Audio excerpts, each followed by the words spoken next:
Niger, l'épouse de l'ex-président du Parlement inculpé dans une affaire de trafic de bébés a été interpellée à la sortie de Niamey. Hadiza Ama était interdite de sortir de la capitale.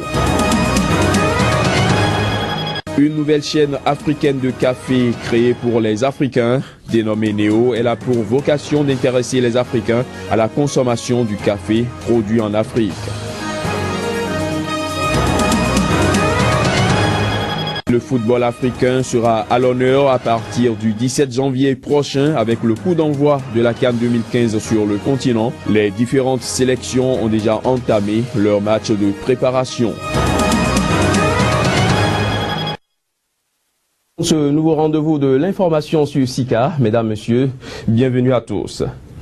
Au Niger, l'épouse de l'ex-président du Parlement inculpé de supposition d'enfants dans une affaire de trafic de bébés et en attente de son procès a été interpellée samedi à la sortie est de Niamey. Elle tentait, selon ses dires, de se rendre à l'intérieur du pays avec sa mère. En liberté provisoire, Hadiza Ama était interdite de sortie de la capitale. Il faut dire qu'un autre inculpé de complicité de supposition d'enfants, l'ex-directeur général de la Sony Bank, Moussa Aïtou, a été aussi interpellés à la sortie de Niamey. Ils sont tous maintenus en garde à vue par la police judiciaire.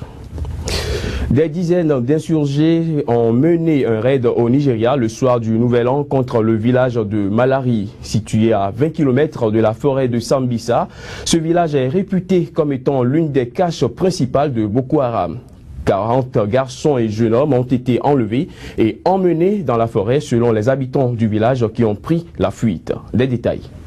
40 jeunes hommes ont été enlevés dans le nord-est au Nigeria le soir du Nouvel An par des membres présumés du groupe armé islamiste Boko Haram pour en faire des combattants selon des habitants de l'état de Borno. Les enlevés étaient âgés de 10 à 23 ans et ont été emmenés dans la forêt. La nouvelle de cet enlèvement n'a été connue que dans la nuit de vendredi quand des habitants ont réussi à atteindre Maïdougouri, la capitale de l'état de Borno. Le village de Malari où ont été enlevés les victimes est situé à 20 km de la forêt de Sambisa, près de la ville de Gwaza, qui avait été investie en juin dernier par Boko Haram et intégrée au califat que le groupe islamiste a déclaré avoir instauré dans le nord-est du Nigeria. L'armée nigériane stationnée à Maïdougouri n'a pas souhaité commenter cet enlèvement dans l'immédiat. Rappelons que Boko Haram détient toujours plus de 200 jeunes filles kidnappées en avril dans leur lycée de Chibok dans l'état de Borno. Depuis cet événement qui a marqué les esprits, le groupe islamiste continue d'enlever régulièrement des dizaines d'enfants, de femmes et d'hommes qui exécutent les tâches de la vie quotidienne dans les camps du groupe ou montent en première ligne. L'Afrique est l'un des grands producteurs de café, mais rares sont les Africains qui ont l'habitude de déguster un cappuccino ou un latte. C'est avec ce constat qu'un jeune entrepreneur nigérian a lancé la chaîne Néo, espérant ainsi conquérir les grandes villes du continent. Reportage. Les grains de café cultivés dans les collines du Rwanda ont longtemps été destinés à être exportés loin du continent africain, en Europe ou aux États-Unis. On peut désormais déguster un arabica rwandais à Lagos, au Nigeria, en expresso ou dans un cappuccino, dans un des établissements de la marque Néo. Le Nigérian Ngozi Dossier a eu l'idée de créer une chaîne de café 100% africaine à destination des Africains et en a fait son principal argument de vente. Néo en Tswana, la langue du Botswana, ça veut dire cadeau. Et bien sûr, ça veut aussi dire nouveau en latin. Il s'agit d'une nouvelle approche du café où nous, en tant qu'Africains, nous buvons le café que nous produisons, qui nous a été donné en cadeau, au lieu de l'exporter et d'importer des cafés de qualité inférieure. Le Rwandais Kaitana Bosco, passionné de café, est venu de Kigali pour former des Nigérians à l'art du cappuccino. Au Nigeria, comme dans la plupart des pays d'Afrique, la consommation de café est une habitude de vie récente, importée par les Africains qui ont étudié ou travaillé à l'étranger. 99% de nos clients sont des returnees, des Nigérians qui reviennent au pays ou bien des étrangers. Ce sont des gens qui ont eu l'opportunité de voyager dans des pays occidentaux, en Europe. L'homme d'affaires nigérian Chukwu Emwa, qui a longtemps vécu aux États-Unis, fait partie de ces returnees, devenus accros au café en fréquentant la chaîne américaine Starbucks. Je suis un adepte du Starbucks. Chaque fois que je vais aux États-Unis ou ailleurs à l'étranger, je cherche un Starbucks et je me prends un café. Et maintenant qu'il y a Neo, je viens au Café Neo pour mon café latte. Pour l'instant, Neo compte 3 branches à Lagos et une à Kigali, au Rwanda. Mais la chaîne se rêve déjà en Starbucks africain, avec des cafés dans toutes les grandes capitales du continent. Quelques informations en bref à présent. Un Libyen soupçonné avec 2 autres hommes d'avoir pris part aux attentats d'Al-Qaïda contre 2 ambassades américaines en Afrique de l'Est en 1998 et dont le procès devait s'ouvrir le 12 janvier prochain à New York est décédé vendredi, a annoncé son avocat. Abou Anas Al-Libi était âgé de 50 ans et atteint le cancer de foie. Son état, d'après son avocat, s'était détérioré ces dernières semaines. Il avait longtemps figuré sur la liste des hommes les plus recherchés du FBI qui avait offert une récompense de 5 millions de dollars pour son arrestation. Il avait été capturé en 2013 à Tripoli par les forces spéciales américaines. Et puis, quelques jours après l'attaque du palais présidentiel gambien, des centaines de membres des forces de l'ordre ont manifesté samedi à Banjul pour soutenir le régime de Yahya Jammeh. Une manifestation destinée à prouver la loyauté des forces de sécurité au président. Notons qu'après l'attaque du 30 décembre dernier, plusieurs dizaines de civils et de militaires ont été arrêtés et une grande quantité d'armes et d'explosifs destinés aux assaillants ont été découverts. Des affrontements entre migrants originaires d'Afrique et d'Afghanistan ont éclaté dans la nuit de vendredi à samedi à Calais, en France. 7 blessés y ont été enregistrés. Les images. C'est ici, dans la zone des dunes, que les affrontements ont eu lieu dans la nuit de vendredi à samedi. Ils ont opposé environ 200 migrants africains et afghans. Selon l'association L'Auberge des migrants qui distribue des repas aux migrants, la tension a commencé à monter entre ces migrants depuis le 31 décembre. Une tension suscitée par le fait que ce jour-là, en raison de la Saint-Sylvestre, aucun camion allant en Angleterre n'est passé par ici. Les migrants devant donc attendre mercredi prochain pour se voir offrir des possibilités de passage clandestin. En fin de journée vendredi, une première bagarre a éclaté avant que les représailles ne se poursuivent dans la nuit. Un calme relatif est revenu vers 3 heures du matin avec l'intervention des CRS. On déplore 7 blessés, tous évacués par les pompiers. Notons qu'environ 2300 migrants, principalement soudanais, érythréens et syriens, vivent dans des tentes à Calais où ils essayent de passer en Grande-Bretagne. Une barrière naturelle protège la mégapole pakistanaise Karachi des tempêtes tropicales. Il s'agit de la mangrove. Mais aux grandes dames des pêcheurs qui trouvent crevettes et poissons, la pollution, l'irrigation à grande échelle et les coupes illégales au cours du dernier siècle ont décimé cette forêt marine. Reportage. Un océan de verdure à fleur d'eau. L'Indus, le grand fleuve pakistanais, se jette dans la mer d'Arabie, ici, aux portes de Karachi. Un écosystème riche dans lequel s'épanouit la mangrove, forêt aquatique tropicale et poumon du delta. Mais sa surface a considérablement rétréci au cours des dernières décennies, de 600 000 hectares dans les années 30 à une centaine de milliers aujourd'hui. En cause notamment une coupe intensive de ce bois de chauffage. Et malgré les patrouilles des activistes, les tailleurs de mangroves continuent de sillonner le delta.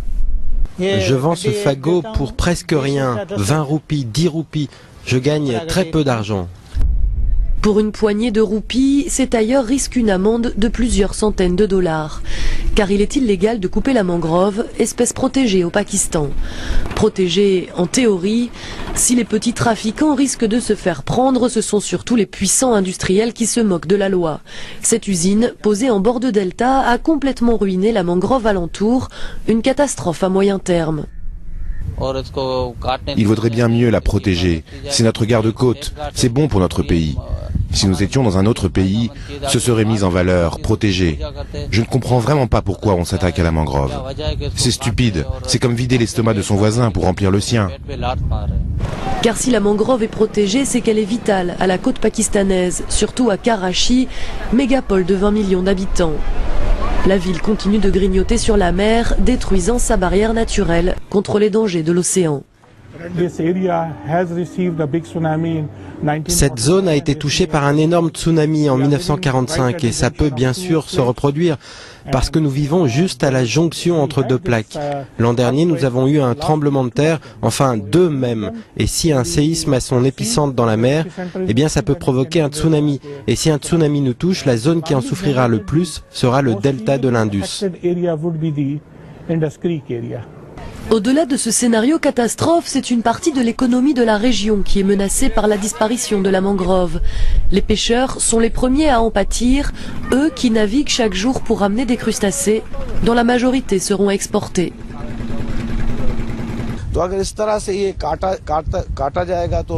Si c'est coupé comme ça, bien sûr que c'est dangereux pour nous, pour notre environnement, car ces mangroves sont des viviers pour les poissons et les crevettes. Ils viennent pondre ici, les œufs éclosent, et les poissons grandissent dans la mangrove. Mais la tendance serait lentement en train de s'inverser grâce aux défenseurs de l'environnement. Depuis une dizaine d'années, la surface couverte par la mangrove commence doucement à augmenter. De violents incendies embrasaient samedi le Bosch dans la région d'Adélaïde au sud de l'Australie. Malgré les efforts déployés par les autorités du pays, ces incendies restaient hors de contrôle. Les autorités préviennent d'ores et déjà qu'on risquait l'une des pires catastrophes dans la région depuis les terribles incendies de 1983. Des milliers d'hectares de champs détruits, des habitations réduites en cendres, les violents incendies qui ravagent la région des collines d'Adélaïde, réputée pour sa production vinicole, n'ont rien épargné sur leur chemin. Accompagnés de vents violents et de températures élevées, ces incendies se sont vite propagés, contraignant les quelques 40 000 personnes qui résident ici à la fuite. La plupart se sont réfugiés dans ce gymnase aménagé pour les accueillir. Selon des responsables locaux, il n'y a pas un seul service de pompiers au monde qui pourrait venir à bout de ces incendies dans les conditions actuelles. En 1983, des incendies violents avaient fait plus de 70 morts dans les régions d'Australie du Sud et de Victoria, après avoir ravagé des milliers d'habitations et d'immeubles. En février 2009, un samedi noir avait fait 173 morts à Victoria et détruit plus de 2000 habitations. Le 17 janvier prochain, le football africain sera à l'honneur à travers l'organisation de la Coupe d'Afrique des Nations 2015. Les Algériens et les Ivoiriens font figure de favoris pour cette compétition dont le coup d'envoi sera donné dans 2 semaines en Guinée équatoriale. Sur le continent, les différentes sélections ont déjà entamé leur match de préparation. Reportage. Les Ivoiriens font figure avec les Algériens de favoris pour la CAN 2015, dont le coup d'envoi sera donné dans 2 semaines en Guinée équatoriale. Mais les éléphants auront fort à faire dans le groupe D avec le Cameroun, toutefois orphelin de Samuel Eto'o, le Mali et la Guinée. L'Algérie reversée dans le groupe le plus relevé avec le Ghana, l'Afrique du Sud et le Sénégal, et la Côte d'Ivoire, tombée dans une poule D compliquée, n'ont donc pas été gâtés par le tirage au sort de la CAN 2015. Les 2 grands favoris de la compétition peuvent se faire du souci, à commencer par les Fennecs algériens qui ont hérité d'un groupe C extrêmement ouvert. Les troupes de Christian Gourcuff qui espèrent revenir sur le devant de la scène continentale après leur beau parcours en Coupe du Monde peuvent trembler avec les Ghanéens, les Bafana Bafana et les Sénégalais d'Alain Giresse, même si les Lions de la Teranga n'ont pas franchi le premier tour depuis 2006. Ironie de l'histoire, la Guinée équatoriale, tête de série en tant que pays hôte, alors qu'elle avait été disqualifiée en phase éliminatoire pour avoir aligné un joueur non éligible, retrouvera dans le groupe A le Gabon avec qui elle avait organisé la CAN en 2012. Le Congo de Claude Leroy, dont ce sera la 8e participation en tant que sélectionneur, et le Burkina Faso finaliste de la dernière édition compléteront la poule. Enfin, la Zambie, vainqueur en 2012, se frottera à la Tunisie, le Cap-Vert et la République démocratique du Congo dans le groupe Depuis quelques jours, les différentes sélections ont démarré leurs entraînements respectifs et matchs de préparation. Le Congo et le Cap-Vert se rencontreront le samedi 10 janvier prochain à 16h, un match de préparation à Dakar au stade Léopold Sédar Senghor. Le Congo, qui figure dans le groupe A avec la Guinée équatoriale, le Burkina Faso et le Gabon, a démarré sa préparation depuis le 2 janvier jusqu'au 13 janvier prochain à l'Institut Diambar à Saly au Sénégal. Le Cap-Vert, dans le groupe B avec la Zambie, la Tunisie et la République démocratique du Congo, effectuera un stage à Dakar du 9 au 12 janvier prochain. Précisons que le match d'ouverture entre la Guinée équatoriale et le Congo, prévu pour le 17 janvier, ainsi que la finale le 8 février, auront lieu à Bata. Les autres rencontres se dérouleront à Malabo, à Mongomo et à Ebébine.